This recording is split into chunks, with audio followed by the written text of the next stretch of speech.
Olá, pessoal. Este é o vídeo 71 da Faculdade da Água. E aqui ao meu lado está o engenheiro agrícola Antônio Gonçalves do Amaral, que a partir desse vídeo vai ser uma personagem importante da Faculdade da Água. Ele vai usar todos os seus conhecimentos e sua experiência para fazer uma coisa muito importante, que é levar a Faculdade da Água ao campo. Bem-vindo, Amaral. É uma grande satisfação tê-lo aqui na Faculdade da Água. Obrigado, professor Valente. A satisfação é minha e é com muita honra, muita responsabilidade que aceito esse desafio. Pensei bastante, viu, antes de aceitar. Nos últimos 4 meses, o senhor me fez refletir bastante. Mas eu acho que é a nossa missão, né? Afinal, estamos juntos há alguns anos, né? Eu agradeço e espero. Afinal, a minha vida profissional sempre foi muito ligada ao campo. Eu espero contribuir com esses aprendizados e procurar aprendendo. O senhor continua sendo o nosso professor. É claro, Amaral, que ainda falta muita coisa, né? Ainda falta muita coisa para discutir no que chamamos de hidrologia aplicada à produção de água. A hidrologia de pequenas bacias hidrográficas, nós chamamos de hidrologia de pequenas bacias hidrográficas, mas que só tem sentido, ultimamente, a gente pega muito a Faculdade da Água, se essa hidrologia estiver sempre fundamentada em observações de campo. Ela está sempre sendo testada em condições de campo. Então, por isso é importante a sua participação muito, porque essa sua experiência de campo é fundamental para o sucesso da Faculdade da Água. Olha, quando nós criamos o canal, quando foi criado o canal, ele tinha um objetivo básico, claro, era melhorar a produção de água ou a produção de recursos hídricos numa pequena bacia hidrográfica. Mas, com isso, nós partimos da ideia de discutirmos práticas de conservação que pudessem dar conta desse recado. Mas, olha, desde o princípio da Faculdade da Água, nós batemos na tecla de que essas práticas de conservação só devem ser escolhidas, dimensionadas e implantadas depois de uma análise bem feita do comportamento hidrológico da pequena bacia hidrográfica e com boas observações de campo. Né? São 70 vídeos já postados. Nesses 70 vídeos nós discutimos chuva, filtrações, enxurradas, evapotranspiração, vazões de córregos e nascentes.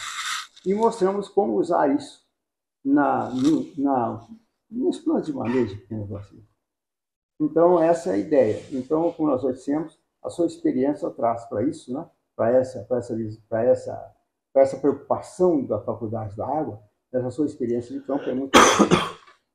Bem, é claro que muita coisa que você ainda vai ter que adicionar, você vai ter que adicionar muitas coisas ainda nos princípios hidrológicos que fundamentam o comportamento das pequenas bacias.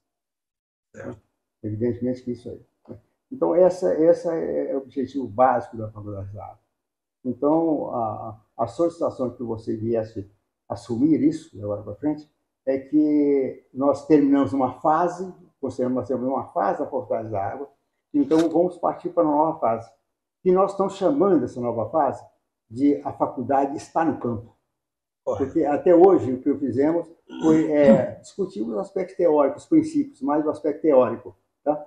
E agora nós estamos de dizer o seguinte, é preciso testar isso lá. Nós temos de botar isso no campo para ver efetivamente o que dá. E fazendo as alterações necessárias, tá? Inclusive adequando os princípios que nós estudamos até hoje, adequando os princípios às necessidades das tarefas de campo. Olha, prometo a você não fugir, né? E não sumir da Faculdade da Água. Mas eu aproveito essa oportunidade para fazer um profundo agradecimento ao professor Paulo Santana e Castro e à sua filha Mariana, que criaram a logomarca do canal e fizeram subir os 70 vídeos. E o professor Paulo também é um grande conhecimento da área e ele me ajudou muito com comentários, observações e conselhos. Boa sorte, Amaral, e vamos em frente. Os recursos hídricos estão dependendo muito de trabalhos, principalmente daqueles que são colocados lá no campo, e precisamos saber quais são os resultados que efetivamente esses trabalhos estão dando. Bom, professor, mais uma vez obrigado, e quero também aproveitar e agradecer também aos colegas, né, que vêm caminhando com a gente, né, nessa busca desses objetivos aí, de ver o que realmente as nossas bacias estão produzindo de água, o que elas podem produzir, né? Então, eu espero que a gente continue juntos, né? Porque não chegamos até aqui sozinhos, né? Bom, professor, eu me formei em 1985, final do ano, e fui aluno do senhor, né, por algumas épocas, inclusive no IEF, né? O senhor foi um dos instrutores nossos, depois no Senar, e o senhor sempre me falou da importância da gente trabalhar as bacias experimentais a nível de campo. Eu acho que esse é o momento, talvez, mais importante desse processo, né? Da gente buscar isso realmente no campo, né? Então, eu me dediquei bastante nesse tempo, e o senhor foi uma das inspirações, não só para mim, mas para outros colegas. Mas de 2011 para cá, nós passamos a nos dedicar mais a isso, né? Eu estava fazendo umas contas nos últimos 4 meses, depois que o senhor me fez o convite, e nada, nós já aplicamos aí essas discussões nossas em 12 projetos, em aproximadamente 12 municípios. Então, já saímos já do zero, né? Então, já temos algo realmente a mostrar no campo nesse sentido, com toda humildade, com toda a consciência de que há muito a caminhar, né? Então, eu até poderia classificar em itens, né, para a gente ser um pouco mais didático, tentando ser um pouco do que o senhor é muito didático, né? Mas eu acho que mostrar os cenários dessas microbacias, onde nós trabalhamos nesse período, é uma das ações que eu considero importante da agora para frente. Ver como que essas ações foram aplicadas, quais foram aplicadas, quais os resultados que a gente tem dessas ações, né? As experiências que a gente obteve com elas. Quando eu falo em ações, eu estou falando de práticas e técnicas, né? De conservação de solo e água, principalmente práticas mecânicas, vegetativas e práticas edáficas, né? E que o senhor vem falando muito e que a gente precisa trabalhar muito ainda. Eu acho que a gente trabalhou muito pouco isso a nível do nosso ciclo de convivência, que é a hidrologia, né? Trabalhar mais, entender mais o comportamento das chuvas, das infiltrações, das vazões, e ver a correlação disso com as práticas que a gente vem desenvolvendo. Então, professor, só para nivelar, eu queria que o senhor conceituasse rapidamente o que é uma microbacia, para a gente nivelar isso. Olha, nós consideramos, depois que começamos a trabalhar na Faculdade da Água, porque esse conceito é muito complicado, né? Você tem a ideia de microbacia, bacia drogada, microbacia, subbacia, e nós conceituamos o seguinte: a pequena bacia é aquela que tem 2 ou 3 córregos que formam. Nós podemos usar essa imagem aqui, apesar de um pouquinho longe, né, professor?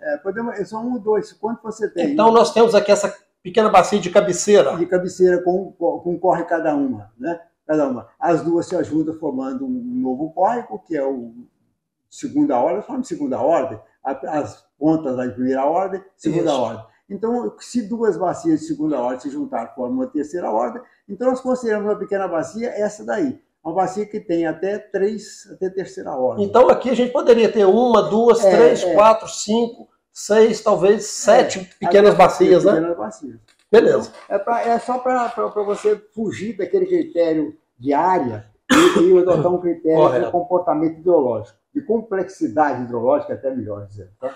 Então, qual é a complexidade hidrológica? Porque, às vezes, você tem uma boa complexidade hidrológica numa área pequena, tá? Sim. E que precisa ter um bom trabalho, e às vezes você tem uma complexidade hidrológica pequena numa área grande. Correto. Então, a gente precisa de usar critérios hidrológicos em vez de usar o critério de áreas. Essa é a ideia que a gente perseguiu na Faculdade da Água. Bom, professor, eu acho que para a gente considerar esse período que a gente vem trabalhando, né, que são 13 anos, de 2011 para cá, vou detalhar um pouco mais à frente na nossa conversa, mas eu acho fundamental a gente considerar aquilo que a gente fez antes, o que aconteceu antes, como é que isso se desenvolveu, né? O senhor fala isso muito bem nos vídeos, mas é só para relembrar que cada um de nós tem uma história, cada um de nós estava num local nesse período, né? E eu considero, por exemplo, esse período de 1980 para cá um período muito importante para a gente fazer essas reflexões, sabe? Então, por exemplo, o que aconteceu, né? Quais os acontecimentos, quais as mudanças ocorreram, por exemplo, na década de 1980, na década de 1990 e na década de 2000. Tá? Por exemplo, na década de 1980, nós tivemos algumas mudanças, né, com relação, por exemplo, à legislação. Né? Por exemplo, as legislações ambientais. Né? Na década de 80, acho que isso chamou muita atenção de todos nós. E o senhor estava lá, talvez, ainda na universidade, ou estava no campo, trabalhando no campo.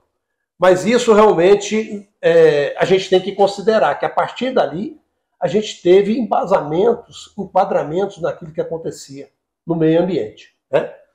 Uma outra situação que eu me pauto muito nela é a mudança que a gente teve nessa época da Mata Atlântica em relação ao Cerrado.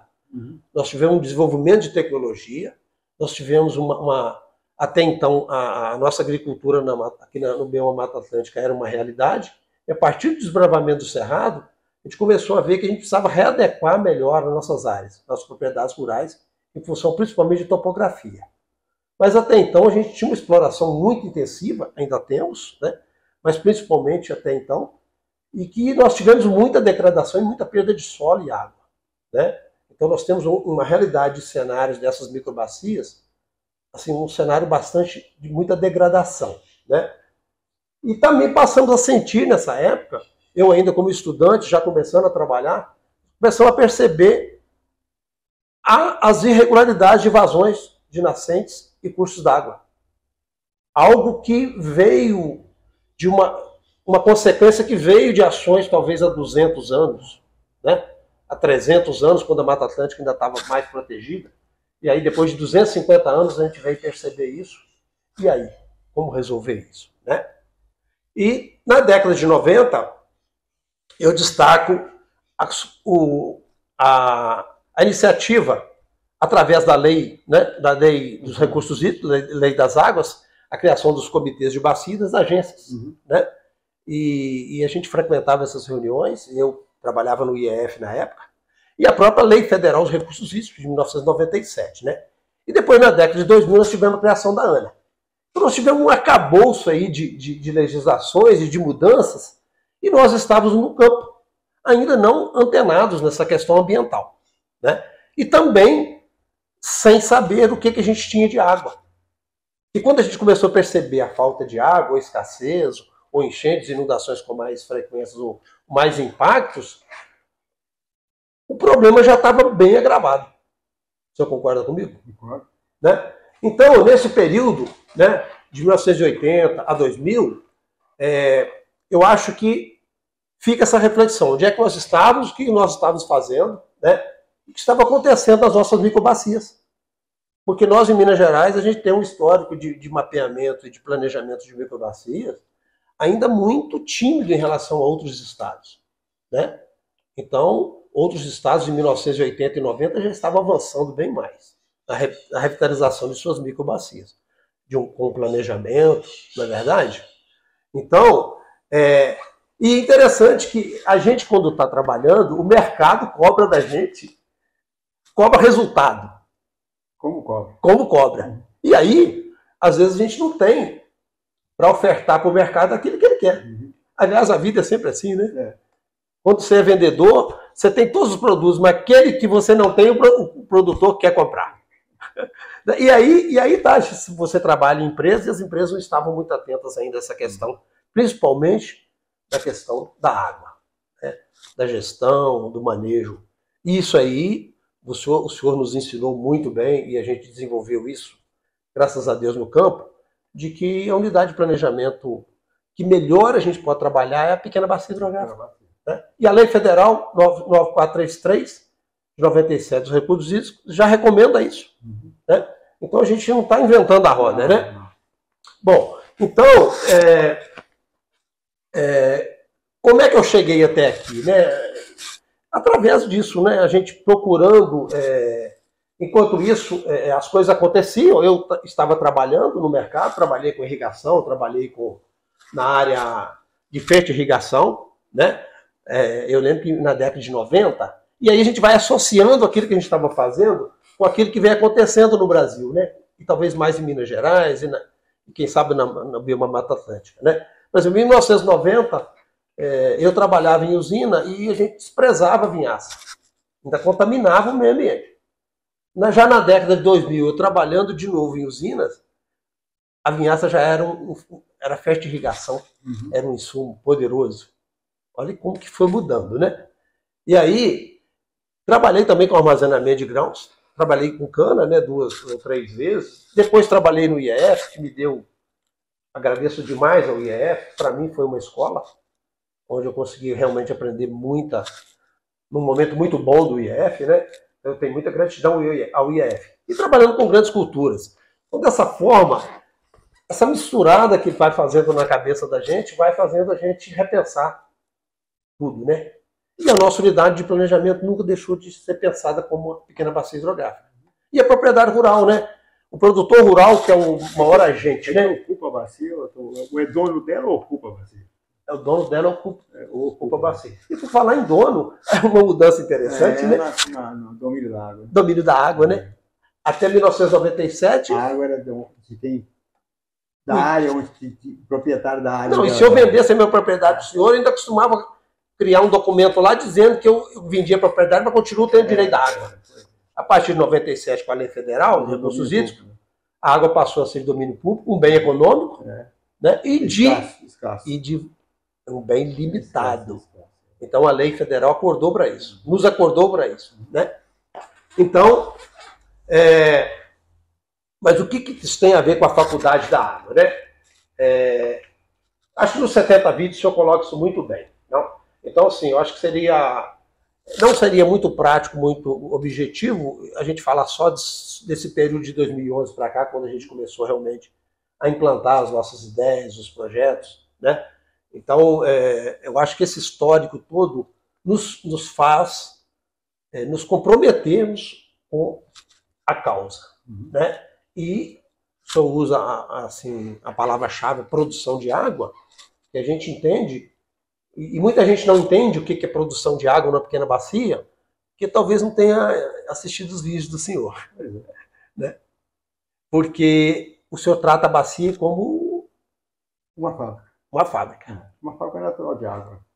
Então, por isso é uma produção de água, né? Amaral. Acho que é isso aí. Então, eu acho, professor, que... Você contou a sua experiência já profissional, né? Por bem tempo.